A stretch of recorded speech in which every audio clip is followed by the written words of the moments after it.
এই সরকারের 100 দিনের অধিক সময় অতিবাহিত হয়েছে, কিন্তু সরকার যেভাবে দেশ পরিচালনা করছে, এখানে জনগণের অধিকার, তাদের ইশতেহার, প্রতিশ্রুতি এবং দেশের সামগ্রিক উন্নয়ন অগ্রগতি, বিশেষ করে গণতান্ত্রিক শাসন ব্যবস্থা প্রবর্তনের চাইতেও, সেই উদ্যোগ, পদক্ষেপ, প্রচেষ্টার চাইতেও সরকার অত্যন্ত দুঃখজনকভাবে অতীতের ফ্যাসিবাদী কায়দায় দেশ শাসন করছে।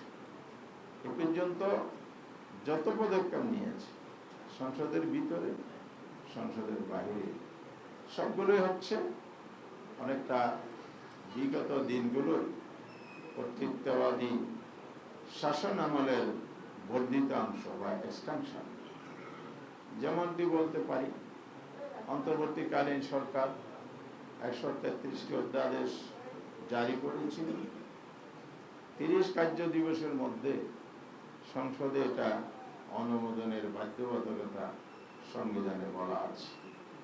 ওনারা সংসদ অধিবেশনটাই ডেকেছেন পূর্ব পরিকল্পিত অনুযায়ী, এটা বোঝা যায় শেষ দিকে এসে, যাতে তড়িঘড়ি করে বিরোধী দলের উপরে চাপিয়ে দেওয়া যায়, সময় সংকট দেখিয়ে যাতে যথাযথ বা পর্যাপ্ত আলোচনার সুযোগ না দিয়ে এটাকে পাশ করে ফেলা।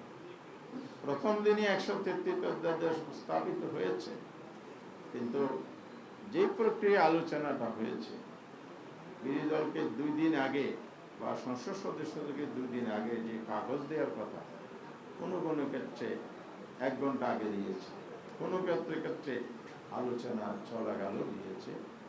কিন্তু জাতীয় স্বার্থে বিরোধী দল এটাকে চ্যালেঞ্জ করে নাই। চ্যালেঞ্জ করলে সেই আলোচনায় এখানে স্টপ হয়ে যাওয়ার কথা। এটা আমাদের কার্যপ্রণালী বিধি অনুযায়ী সংসদ পরিচালনার যে পদ্ধতি আছে, সেখানে এটা অ্যালাউ করা যায় না। তারপরে আমরা জাতির স্বার্থে এই একগুলো পাশ করব, এটা আমরা চেয়েছি।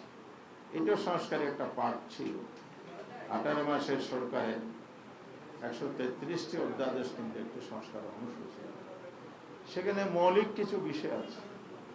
মৌলিক সংস্কার 20টি, যেখানে মানব অধিকার কমিশন, সংবিধান ও সংবিধানের সমস্ত কমিশনগুলো আছে, নির্বাচন কমিশন সহ দুর্নীতি দমন কমিশন, গুরুত্বপূর্ণ জনগণের অধিকার সংরক্ষণ, মানবাধিকার সংরক্ষণের যে সমস্ত কমিশনগুলো ছিল, সেই 20টিকে ওনারা এখানে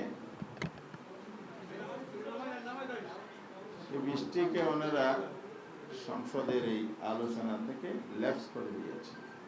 4টি রহিত করেছেন, অর্থাৎ 20টি অধ্যাদেশের কবর রচনা করেছে। মৌলিক সংস্কার যদি না হয়, তাহলে গুরুত্বহীন কিছু বিষয়ে সংস্কারকে সংস্কার বলা যায় না। তার মানে সরকার সংস্কার যে চায় না, এটা বারবার প্রমাণিত হয়েছে, এবারও প্রমাণিত হয়েছে। এই জন্য আমরা রাজপথে আছি, থাকবো। আমরা ধাপে ধাপে আন্দোলনকে চূড়ান্ত রূপ দেব, জনগণের অধিকার আদায় করে ছাড়বো ইনশাআল্লাহ।